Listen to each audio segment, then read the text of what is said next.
I said that's enough. I said that's enough.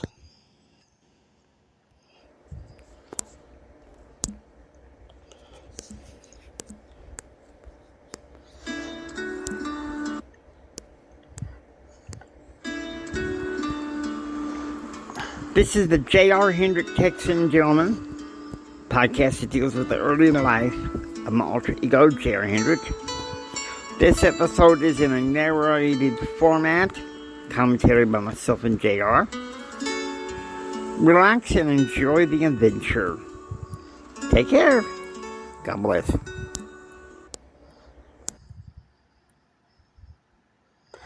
Okay, guys, this episode is called 0residrnte and the Presidential Seal, Part 1. Okay, I'm Jimmy, and I'm JR. We're getting in the thick of some meat of the situation, because Jim is home more often.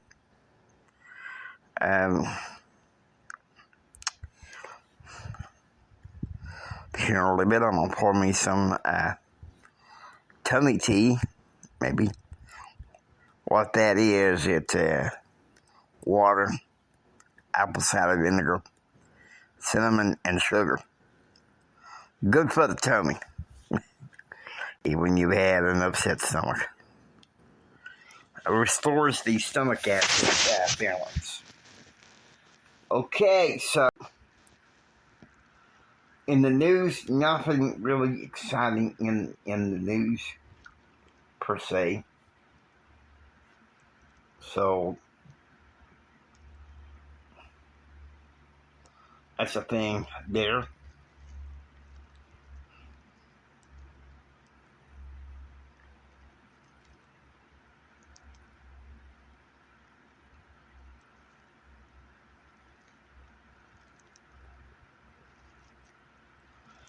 Okay, so we go to the morning of the 16th. It's 8 a.m.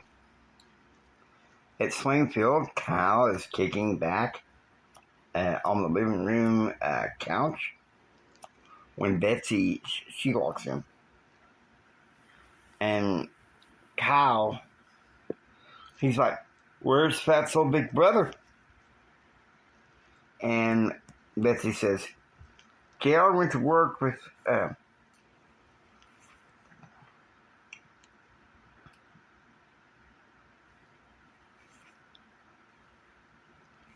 your daddy at Hendrick Coil, and Christine is out with friends." And Kyle says, "Why does he get to go there to Hendrick Coil when I haven't even been offered a job there?" Kyle protested. He's being whining. And Betsy, she starts asserting authority. You know what? You can start by doing your job here. The cows need food brought to them. The pigs need to be ready to be taken to market in Hobbs. And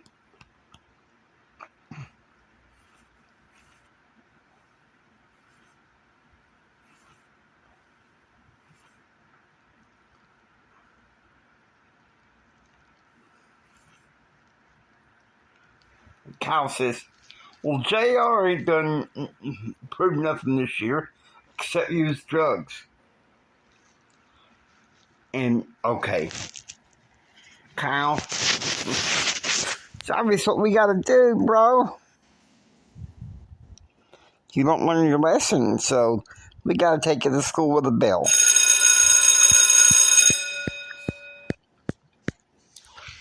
I'm gonna warn you, for most of the time this season, Kyle is gonna get that bell.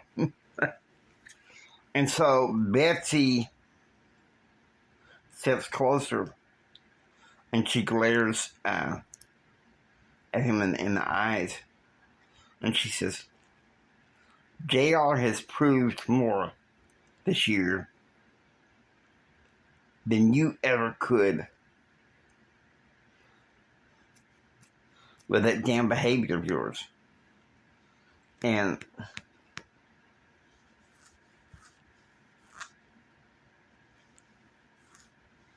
Kyle's and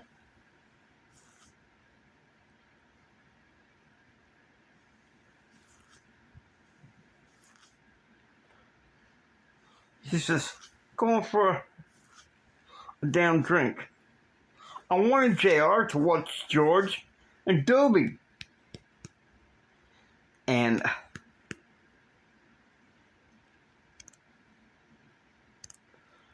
Betsy's like, that's what Donna's for. And Madison says, that's what Donna's for. Now, I'm going to have breakfast with my brother, and then I'm going to the pharmacy.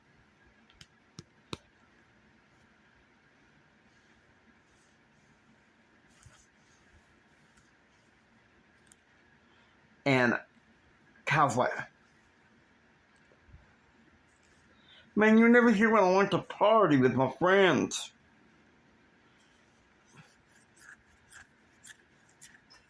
All right. So it's 8:30 a.m. at the Hendrick Oil. JR is in his office at working on a title for his advocacy contention paper. When his father walks in with Indy Rabbit. Hale, come see my boy, Jim said, wrapping his arm around his shoulder. With a little bit of my help, Carrie now, he owns 3 companies. In addition to being his senior year in college, about to write down his advocacy paper. This boy is amazing, Jim says. And Indy Rabbit says, oh, what about Kyle? Shouldn't he work here?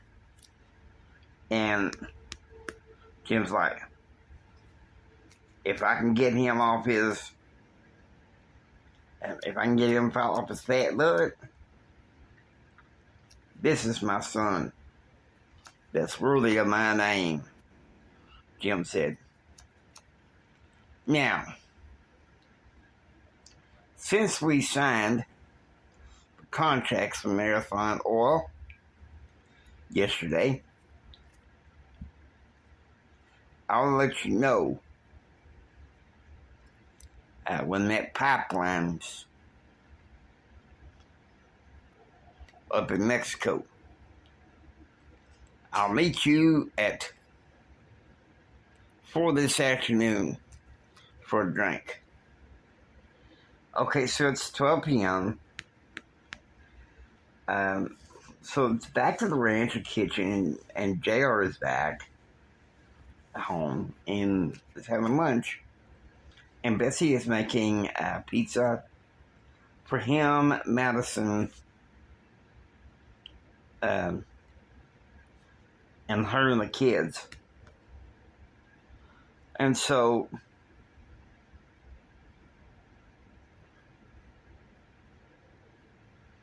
Betsy's like, well, I fed the cows, I fed the goats, and the pigs on their way to market in Hobbs. Betsy said, you know, Jim works so hard, and he is going to be pissed when he finds out that Kyle didn't do any work today. And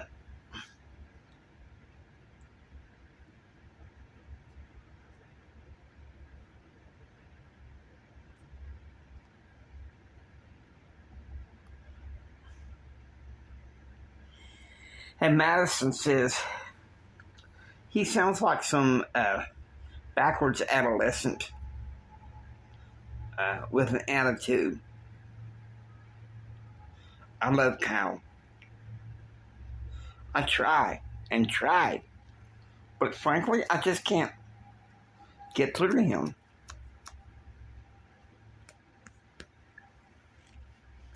And Jared says, those poor kids are going to revolt. The more he just gets angry and puts it all on you, Madison. Jared said. And Madison said, well, Jared didn't think you cared.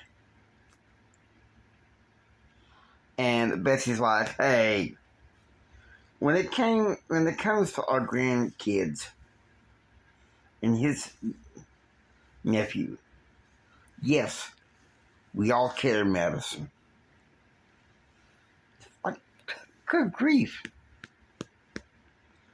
Okay, so it's 1:20 p.m. Let's face it.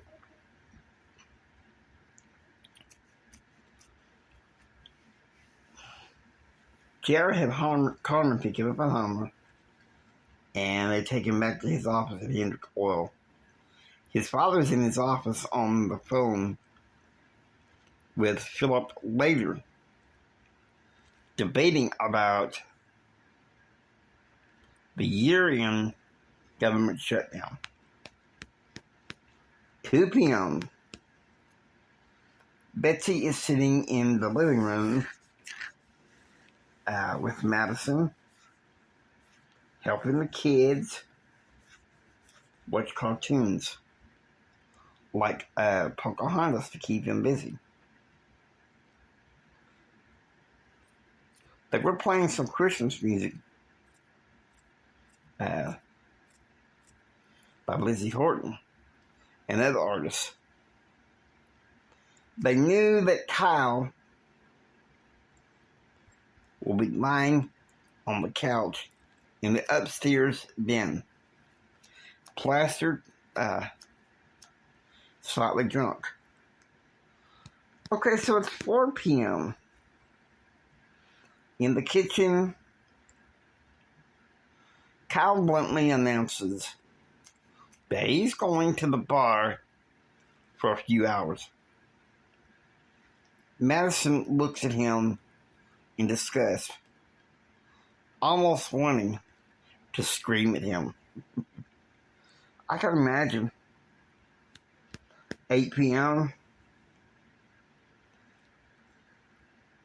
as Kyle rushes upstairs to yell at Madison and the kids over the kids' bedtime. Jim is in his office at the ranch talking to JR. The hell with him.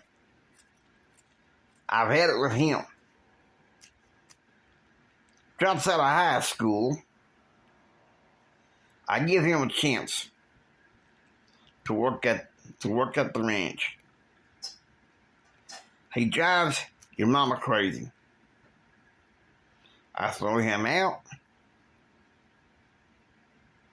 He ends up working for a variety of oil companies, and he comes back to work the ranch. And he does fine. Now, finds out he turns into a lazy bones, Jim said. But not you. I misjudged you. Chip off the old block. I'm proud of you. What about Christine? Jared asked. Oh, she and I can talk. But we clash swords more often than we talk. It's easy for your mama to deal with her. By the way, for the next few years.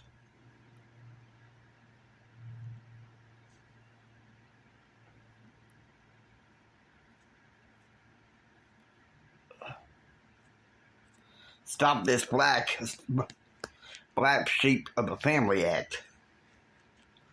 So in other words, Jim's kind of like, you can't keep saying, that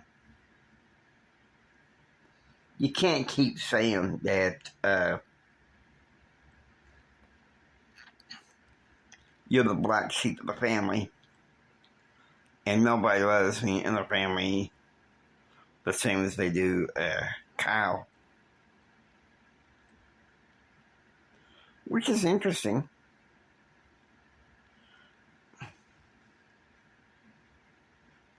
Okay, so we're on the 17th.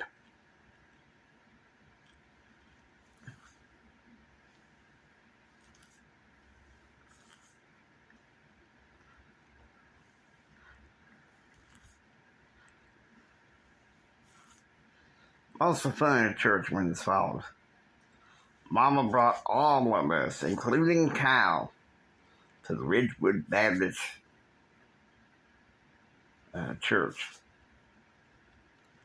where Pastor John Raswell delivered a powerful prophetic message from the book of Isaiah. After church, Kyle slipped off his dumping and lying a few times at Madison. Met the kids yelling at them and stuff. Okay, so it's 5 p.m. In the kitchen, Betsy is making H-burgers, a recipe that Grandma Mary had learned in the Hendrick family farm in 1936 when she was dating Grandpa Brian Hendrick. Come on, Betsy. Let me mix the goop, Jim said. Goop was the good stuff, the secret sauce that came on the hamburgers. Mayo, mustard, ketchup, chopped pickles, and onions. Daddy loved making it just right. It was something he learned at age 11 on the farm by Grandpa. Okay, so 7 p.m. The family sits down to dinner, and obviously quiet is Kyle. Thank goodness. The conversation turned to politics. I tell you what, Clinton is dumb enough to fall from me running for president, Jim said. And Betsy's, she's frustrated. Please tell me, you ain't running for president, Betsy says. No, that's subterfuge. A ruse to get Clinton thinking.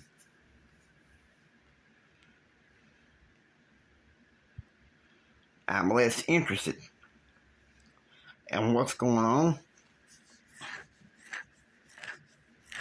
with him and the policymakers in Washington, D.C., Jim said. Well, actually, I was thinking about J.R. running for Congress, Elizabeth Marie said.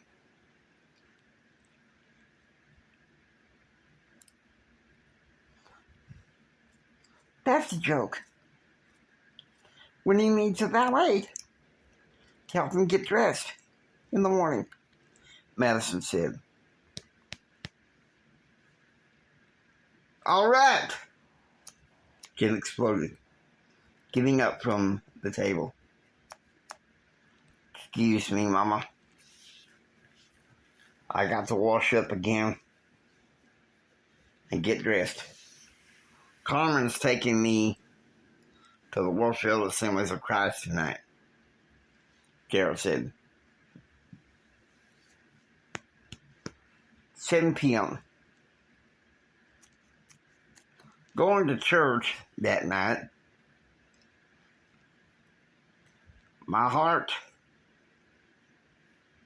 lift up, being away from some of the argumentative attitude to the family, namely Daddy and Kyle. 9 p.m. Back at the ranch, the whole family witnesses Kyle's spanking and scolding Andrew for touching the Christmas tree. Betsy couldn't help but notice that JR went straight upstairs to his room as Kyle was having country music popped into the first floor of the ranch. Mama thought that was soothing Kyle. You know, what it was emboldening Kyle to, quite frankly, be an ass. I'd say we give him the bill again.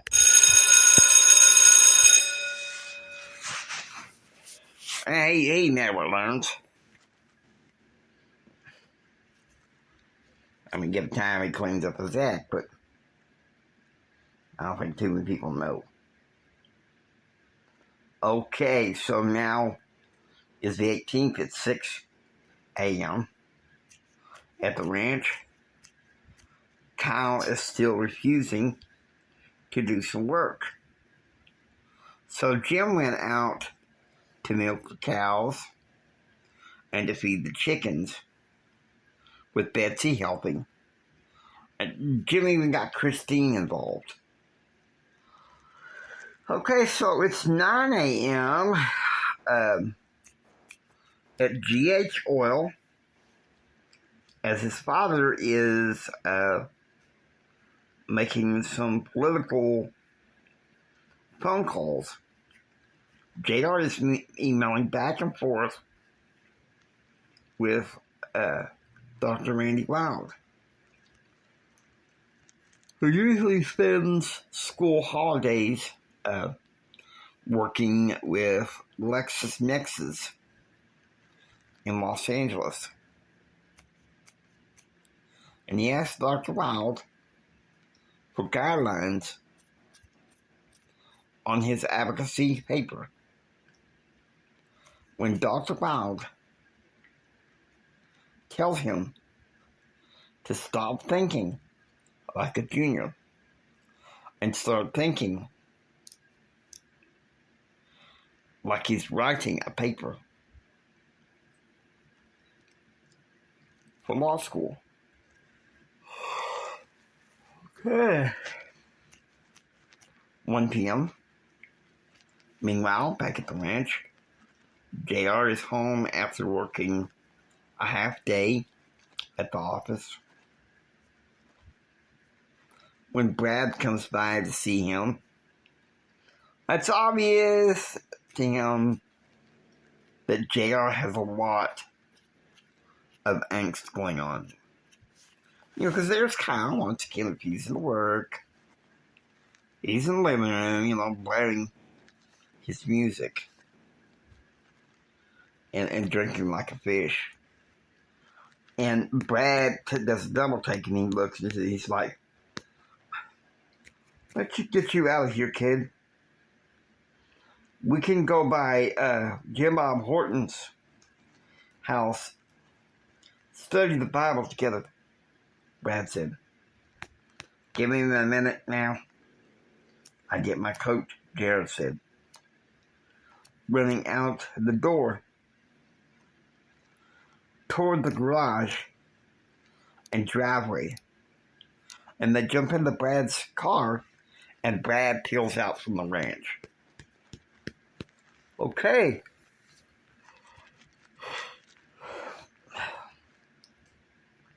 2 p.m.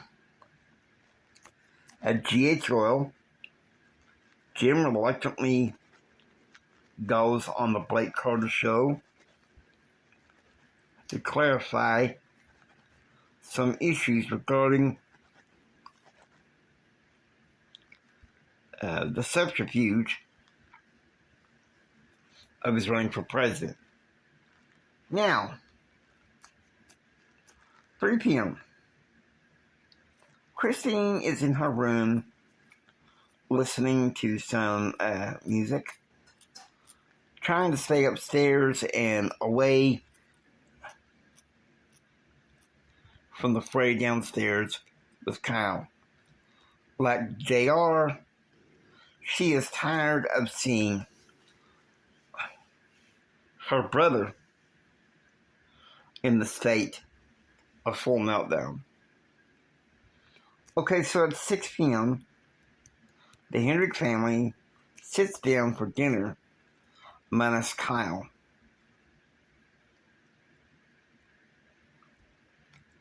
Madison and the kids, because Kyle had gone to a bar. Madison had taken the kids for dinner with her family.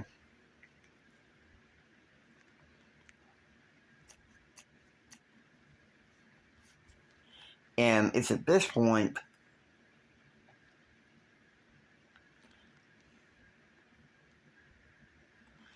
Jim is just, he's pissed. Betsy, Kyle is driving the family crazy. And I'm about to break his craziness when we go up to Gainesville, Jim said. And if he says one word, or if he makes a scene, I will tear his ass apart. I'm tired of him driving a wedge into this family. And Jared says, Daddy,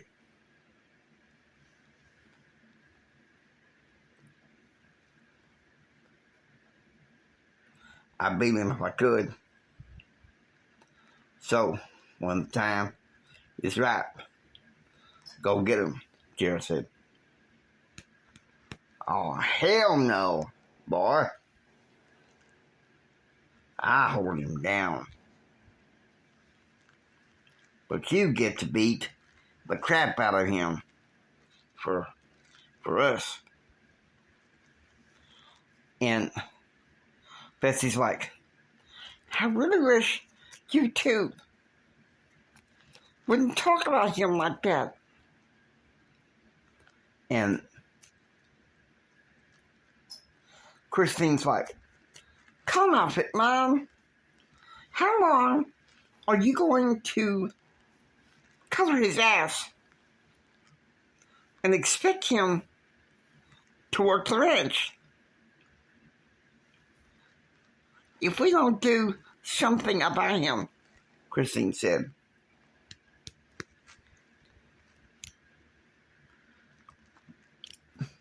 What did he blackmail you with, Christine? About 5 years ago. Tell me, and I'll deal with him, Bessie said. I didn't come here to listen to this. Raul, take my plate to my room. As I walked away, I can hear the awful argument between Mama and Daddy about Kyle and about politics. I knew that his family had to do something about Kyle. Because he was the reason I hadn't gone to the ranch. Hardly at all that year. Okay, so it's 9 p.m. JR is in his room praying and reading the Bible for consolation.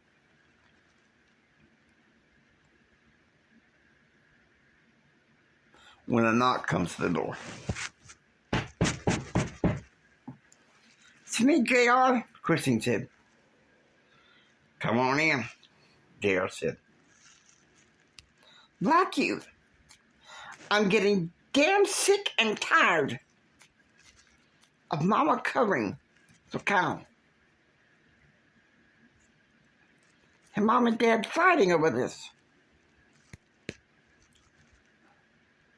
If it wasn't for the fact that Grandma just died, I think I'd just stay away. Well, Mama said that spring break was going to be in Gainesville.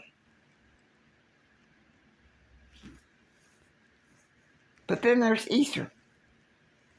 JR, where would you go that weekend if you didn't go to the ranch? Then Daddy's going to have to do something about him. Because I'll tell you something right now. If I get fed up enough,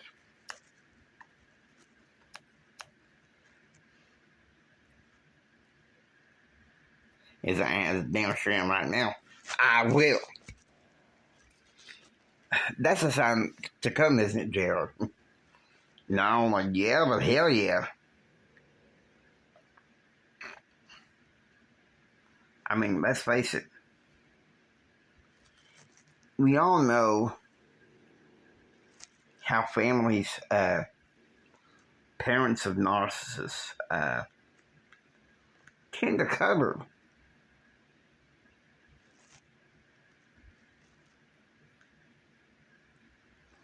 Okay, so it's December 19th. It's 7 p.m. Since Kyle had a rodeo in Fort Stockton, and the women went shopping, and Daddy went out drinking with an old wildcatter friend named Dale Story. I went to an early home group Bible study for the Christmas party. Even Jim Bob Horton was there. You could still smell the tension in the air between Brad and Karen over Donald.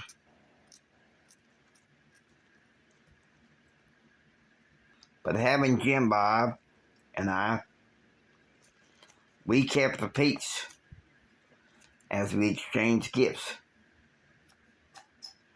and studied the Bible together. 9 p.m. I came back to the ranch having a mild case of the sniffles, and I went straight to bed. Madison was yelling at the kids to pipe down and go to sleep. Kyle was staying the night at Fort Stockton because of the rodeo. 10 a.m. Betsy, Madison, and Elizabeth Marie are planning the meal for dinner tonight. It's their last night at the ranch before heading for Gainesville tomorrow morning. When Kyle showed up, drunk out of his mind, And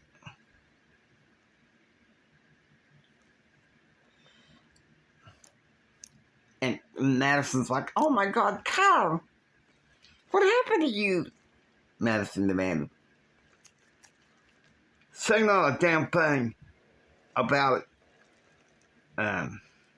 Kyle bellowed. "I'm gonna go upstairs for a bath, and none of you go up there to follow me." "Where the hell is Fatso?" "JR is spending the day with Brad again," Betsy said. "That greaser?"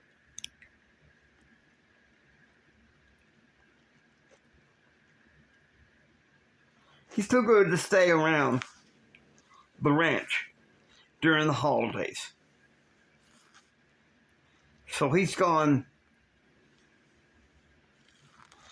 He's got a hobnob with his crazy friends."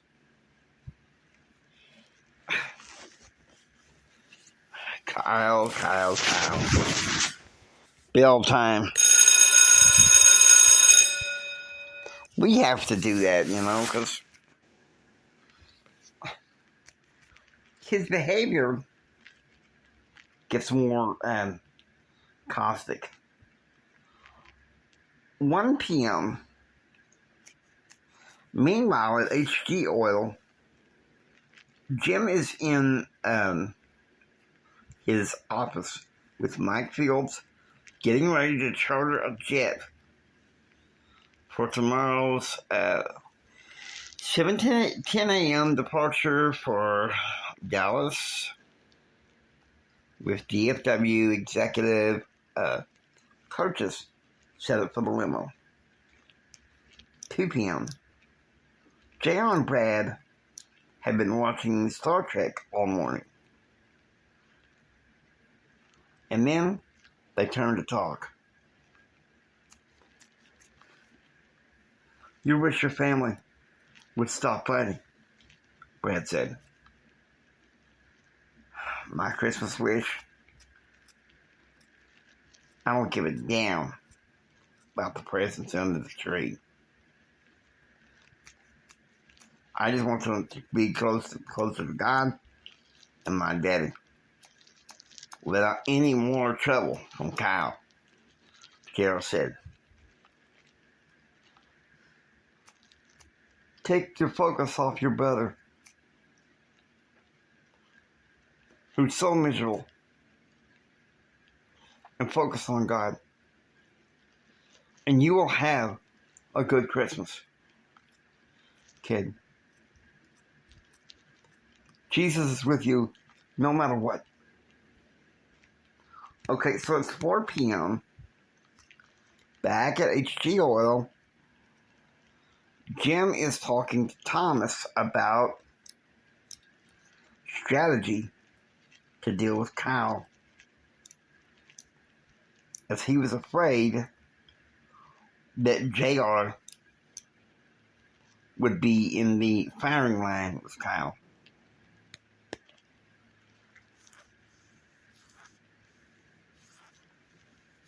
"Don't do anything stupid this year, Jim. You do what you can to boost JR up. If Kyle gets to where he wants to be at the center of attention, I'm sorry. I'll have to remove JR from the situation," Thomas said. "Please, don't do that. Jim, I made a promise to Granddad that I'll always look out for JR, no matter what. Swings look after swings. But he's a Hendrick."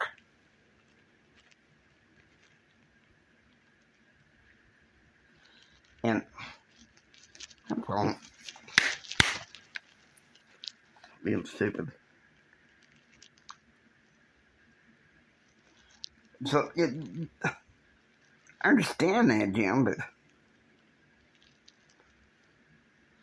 And Thomas says, nothing disputes. He's your son. But Jim, come on. He's more like his granddad and his mama. Okay, so it's 5 p.m. Brad and JR go to the First Baptist Odessa dining hall. They will get burgers for dinner. Now it's 10 p.m. JR, my cold was getting bad, and I come home to lay down. Madison's yelling at the kids to settle down. TV's blaring.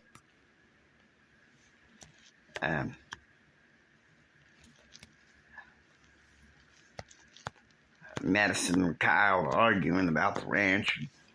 Finally, I hear Daddy rushing up the stairs, and he stomps his feet. I said that's enough.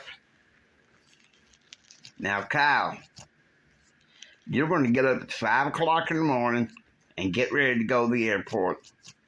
If I have to go in your room, grab you by the scruff of the neck, make sure you're packed, and get your butt down the stairs.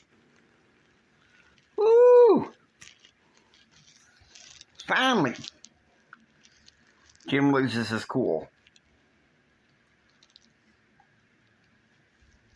That says something right there. Okay, December 21st, 7:10 a.m.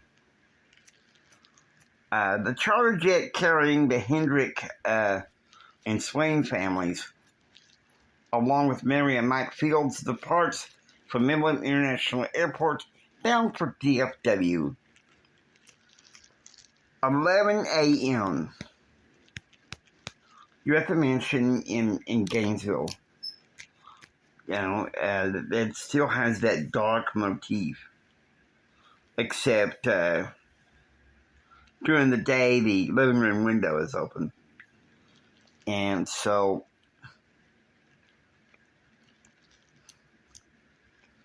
Kyle and Betsy and everything, everybody's partying. Kyle blurts out to Jessica that Jared's going to law school. And so Jim rushes down, the steps off the living room. And he sees Kyle standing at the base of the stairs, acting an idiot. And he takes him, spins him around the staircase, grabbing him by the collar. Say one word. Make a scene. I will not have you humiliate me or JR or around my friends, Jim said, spinning him back around and giving him a shove. Got it, Kyle said, running upstairs as Madison ran after him. Okay, so it's 1 p.m. JR is sitting in his father's office in Gainesville, listening as Andrew House does his show live. Supposedly it's the last one till the holiday. And JR, I realized that he went on praising my father and criticizing Bill Clinton for not governing from in the center. I had no idea what impact Andrew House would have on my senior year advocacy contention until 6 months later. Okay, so it's 3 p.m. Jim decides, the hell with this. He leaves the madhouse during some of the taping, and he's at the home of Henry Luss in Temple, Texas. Okay, and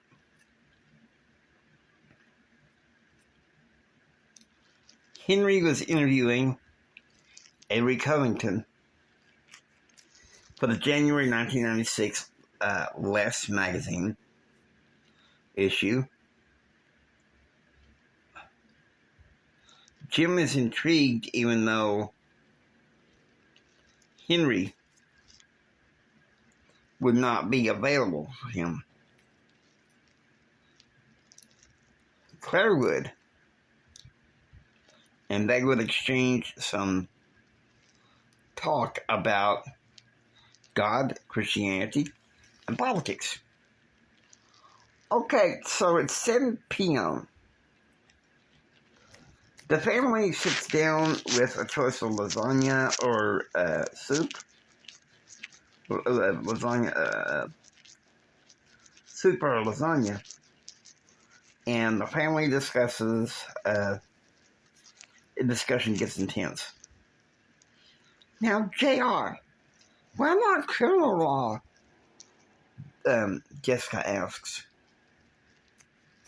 Give it a rest, Aunt Donna said.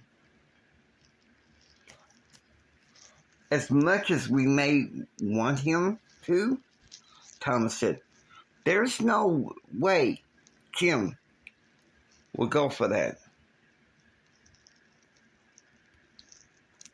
Will you guys cut it out? Uncle Carl said. He hasn't even received his acceptance letter for law school. He's too dorky to go into criminal law, Christine said. Okay, so Jim gets up and he pounds his fist on the table. Hell, I say knock it off. My cold is getting bad. And I've had enough of all this argument. I'm going upstairs to eat in my room, Jared said. No, JR. Let's get the servants to take yours to the den. We can eat there. So JR, Max, Thomas, and Rachel moved to the den. And you could hear Jim screaming at Jessica. I said shut up.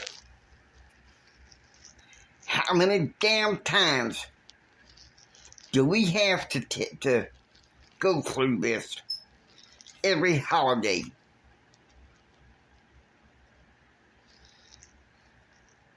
Y'all acting all uncivilized. No wonder JR don't come around the ranch no more. I'll be eating in my office. So even Jim and his friends gets up and everything. And Betsy goes upstairs to cry. She's in tears. Well, Jessica, Christine. Well, let's give Jessica the bell first.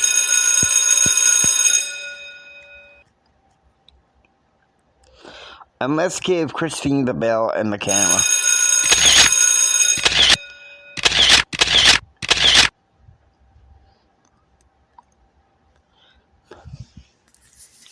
Okay, so now there we go.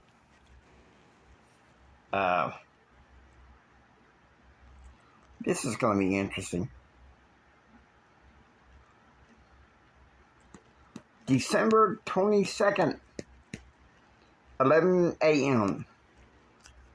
JR is sitting outside of the Hendrick estate in Gainesville when suddenly a white Ford F-150 pulls into the drive. What are you waiting for? Let's go! Let's go! Let's do this, Ken said. How did you... Gerald asked.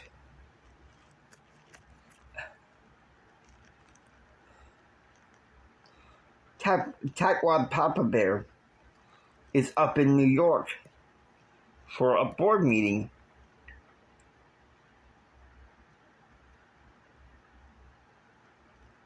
So Mama and Clara said I could borrow his cheap truck.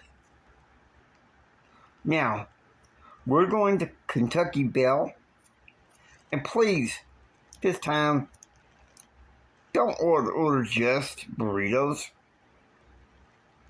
2 p.m.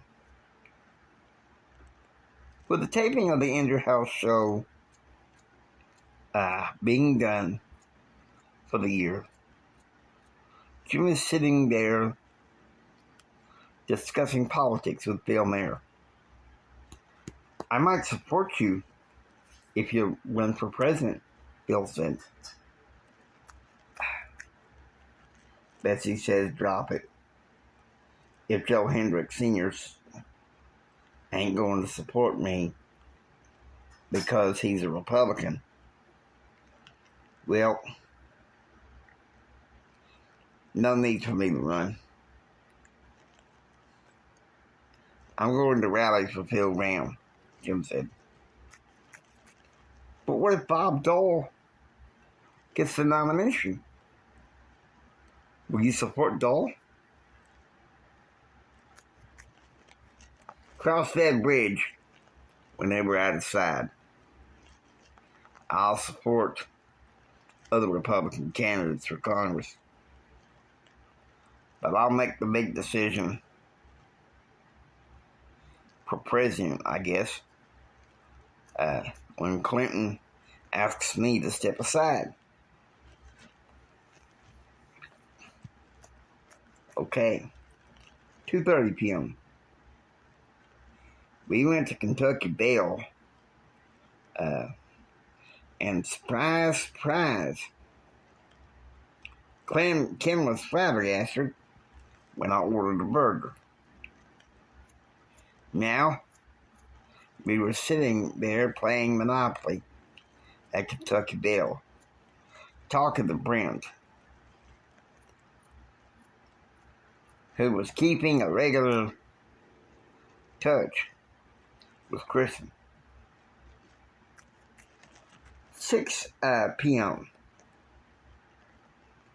The family sat down for a venison pasta dinner, and Jim was very annoyed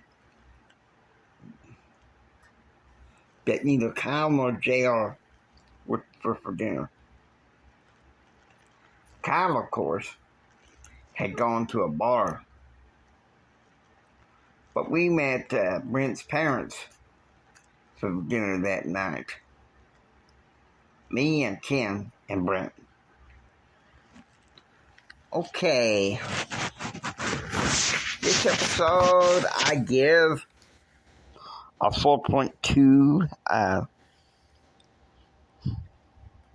tummy teas and a car or truck peeling out from Swainfield Ranch. JR, I give it 4.4 root beers, and I punched the cow in the face.